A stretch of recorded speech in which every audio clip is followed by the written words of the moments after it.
They said it like I wasn't standing there.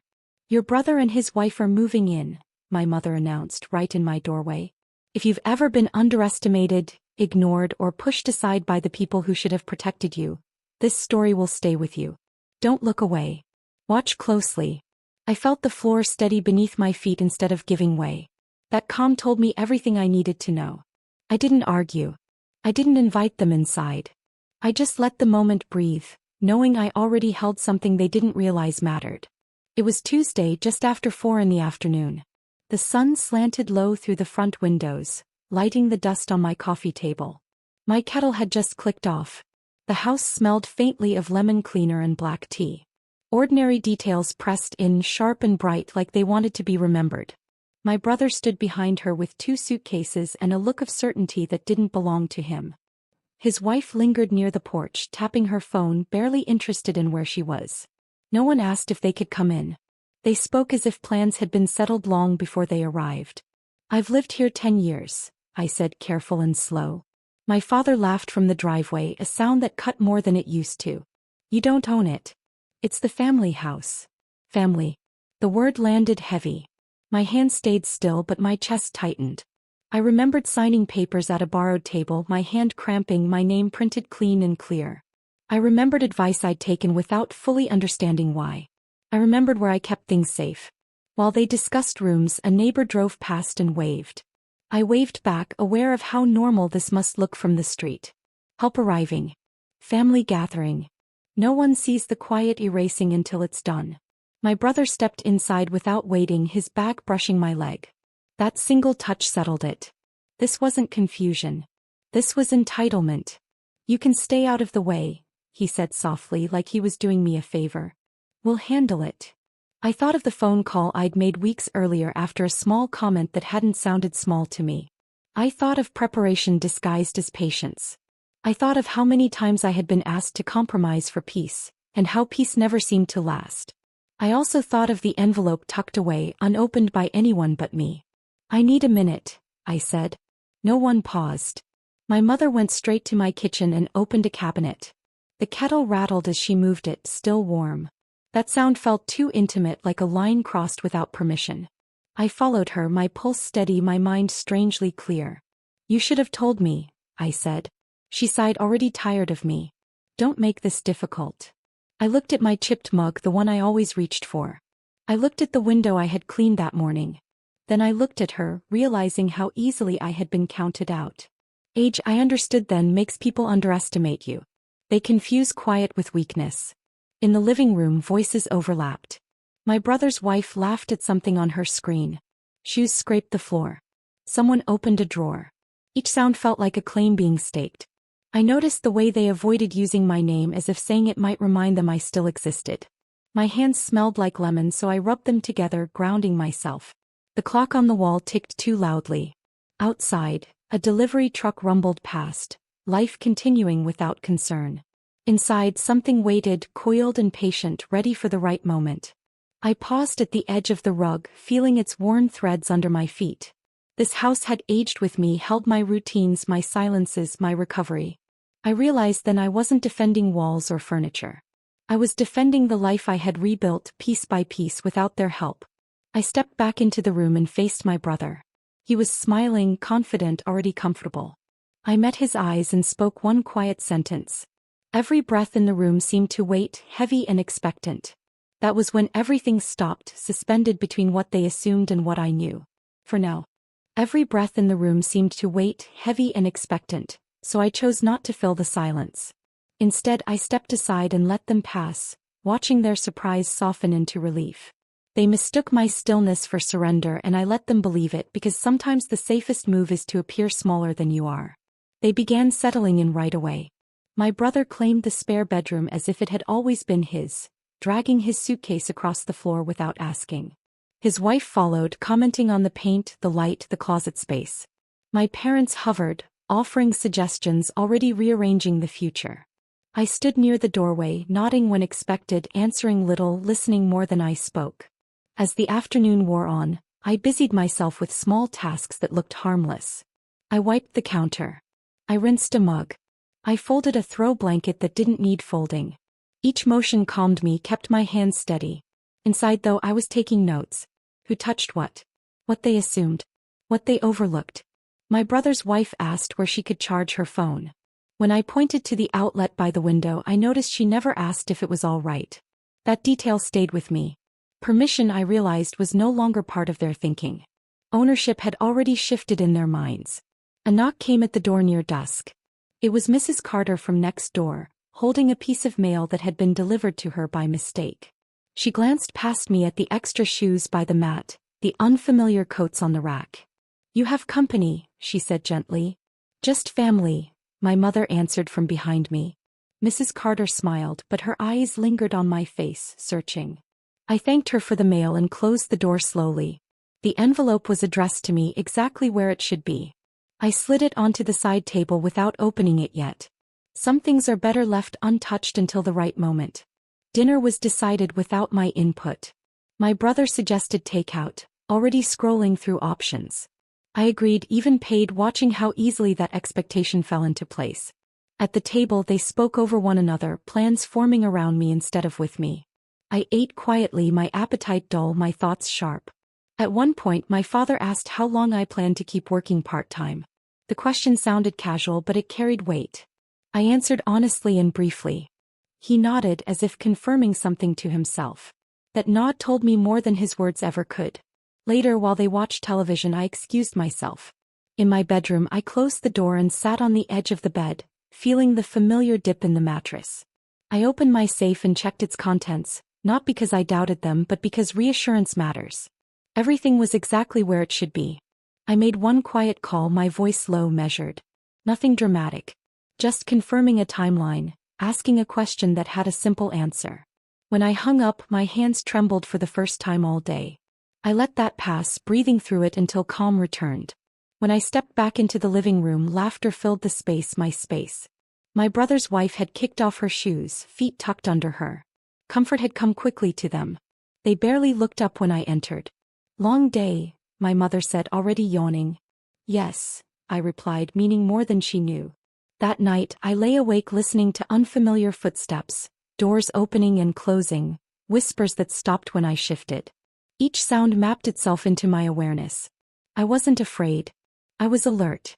There's a difference you learn with age. Sometime after midnight, the house finally went quiet.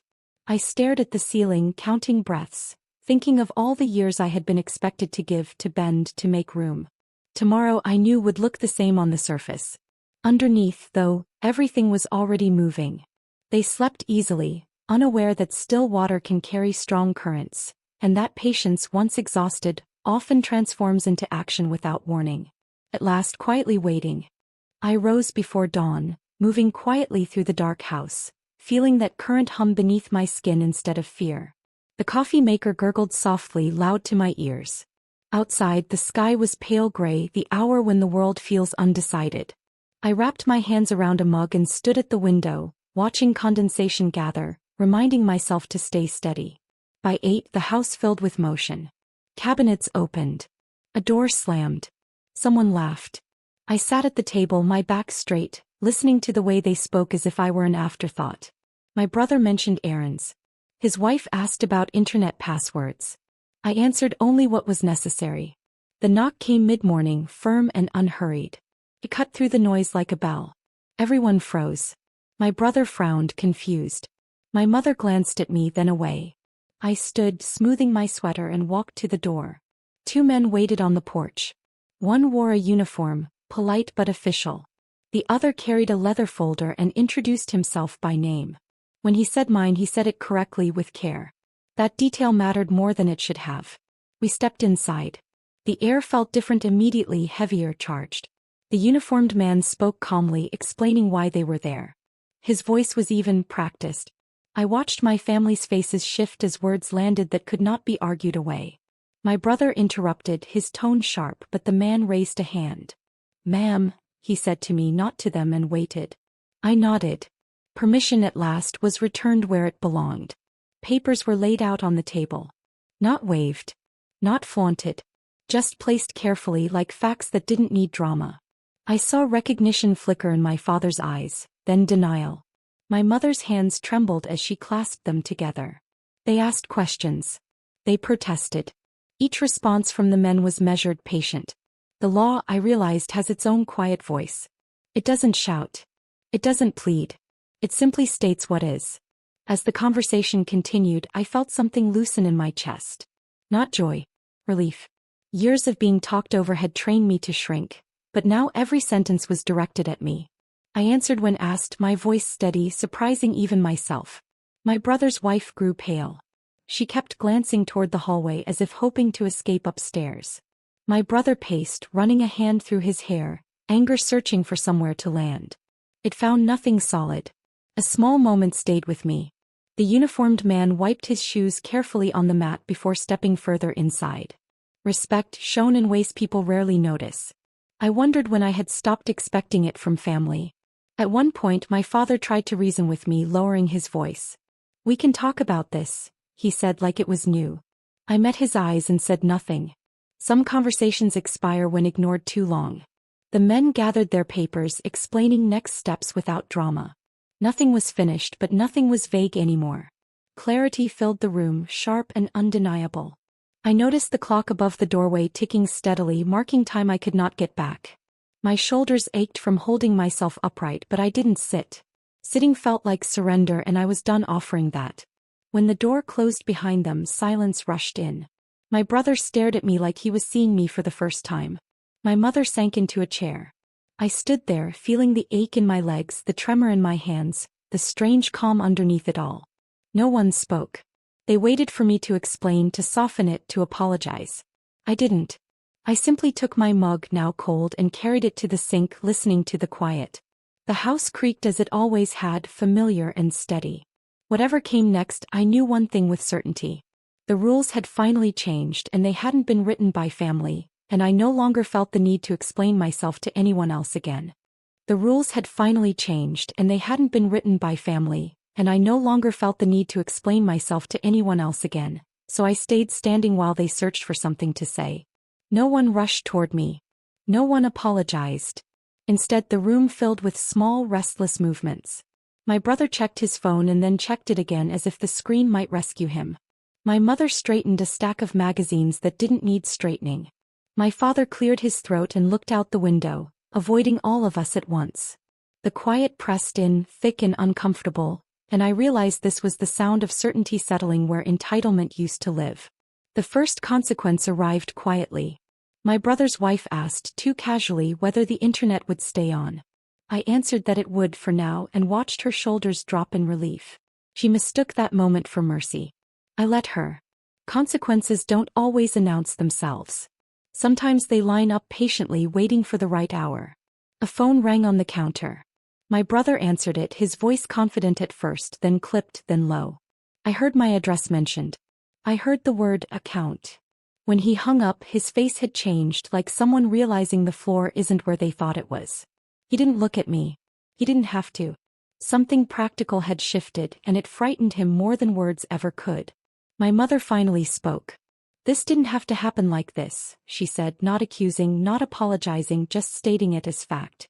I nodded once. She was right, but too late. I thought about how many times I had tried to say the same thing only to be waved off. Timing, I had learned, decides everything. They began asking questions then. Careful ones. How long things would take. What was expected of them. What I wanted. Each question carried an assumption that I would soften, that I would negotiate. I answered plainly, without emotion, without detail. Boundaries sound cold when people aren't used to hearing them. In the hallway, a suitcase tipped over, spilling clothes across the floor. My brother's wife knelt to gather them, her movements sharp and embarrassed. I watched without stepping in. Helping now would have confused the lesson. Compassion has its place, but so does clarity. Another call came, this time for me. I stepped into the kitchen, closing the door halfway. The voice on the line was calm, professional, asking me to confirm information I already knew by heart. When I said yes, when I said that was correct, I felt my spine straighten. This was not revenge. This was alignment. When I returned, the house felt smaller, as if it were shrinking back to its rightful size. My father asked if we could talk privately. I told him we already had many times. He nodded, finally understanding what refusal sounds like. As afternoon light faded, practical matters replaced arguments. Who would stay where tonight? What could be moved? What needed to wait? Each decision carried weight now. Each choice had consequences attached. I noticed how quickly confidence drains when it's no longer protected by assumption. My brother stood in the doorway of the spare room, staring at walls he had already imagined repainting. "You didn't have to go this far," he said quietly. I met his eyes. "This is exactly as far as it goes," I replied. No one argued after that. The house settled into an uneasy stillness, like weather changing. I felt tired, but it was a clean kind of tired, earned and honest. As they moved around me more careful now, I understood something important. Consequences don't wait for apologies. They arrive on time whether anyone is ready or not. Consequences don't wait for apologies. They arrive on time whether anyone is ready or not, and I watched that truth settle over them as the house grew quiet around us. By early evening the questions stopped. Not because they were answered, but because everyone understood the answers wouldn't change. My brother zipped his suitcase with tight, angry motions. His wife folded clothes without speaking, her movements careful now, like the space no longer welcomed her. My parents sat at opposite ends of the couch, suddenly old in a way I hadn't seen before. I went to the front door and opened it wide. Cool air rushed in, carrying the smell of cut grass and distant traffic. "You'll need to go tonight," I said. My voice didn't shake. That surprised me. I had expected something to crack, but nothing did. Strength, I learned, doesn't always feel loud. Sometimes it feels like relief. My mother looked up at me, then truly looked. "Where will we go?" she asked, and for a moment she sounded like a child. "That isn't mine to solve," I said gently. Saying it felt like setting down a heavy bag I'd carried too long. They moved slowly after that. Shoes were pulled on. Coats lifted from hooks. My brother paused in the hallway, glancing back at the walls, the floors, the life he'd assumed he could step into. "You planned this," he said. "I prepared," I answered. "There's a difference." The final piece came when I handed him an envelope from the table. His name was printed on the front. Inside were copies, not originals, and a short note written in my steady hand. He read it once, then again. The color drained from his face as understanding caught up with him. This wasn't sudden. It was the result of choices stacking up over time. No one argued after that. The door closed behind them with a sound that was solid, final. I turned the lock slowly, listening to the click echo through the house. When I rested my forehead against the wood, my breath finally shuddered. Not from regret. From release. I walked room to room, turning off lights, straightening what had been disturbed. In the spare bedroom, I smoothed the bedspread back into place. In the kitchen, I washed a single mug and set it on the rack. Ordinary acts felt ceremonial, like reclaiming ground inch by inch. Later, I sat in the dark living room for a long while, letting the silence speak without interrupting it. I noticed my breathing slow, my shoulders drop, the familiar ache in my back easing as if it too understood the struggle had ended. I didn't feel victorious in the way stories promise.